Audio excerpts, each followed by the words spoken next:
আসসালামু আলাইকুম প্রিয় ভিউয়ার্স, সবাইকে শুভ সকাল। আপনারা সবাই কেমন আছেন? আলহামদুলিল্লাহ, আল্লাহ পাকের অশেষ মেহেরবানিতে আলহামদুলিল্লাহ ভালো আছি।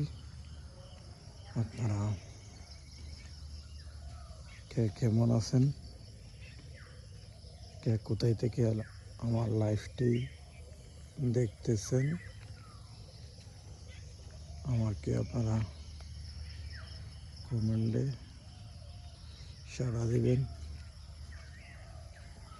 আলহামদুলিল্লাহ, বৈশাখ মাসের দাওয়া শুরু হয়ে গেছে। দেখেন, অলরেডি আমাদের গ্রাম্য ভাষায় এটাকে কেয়ার বলা হয়। আপনাদের ভাষায় কি বলা হয় কমেন্টে এসে বলে দেবেন।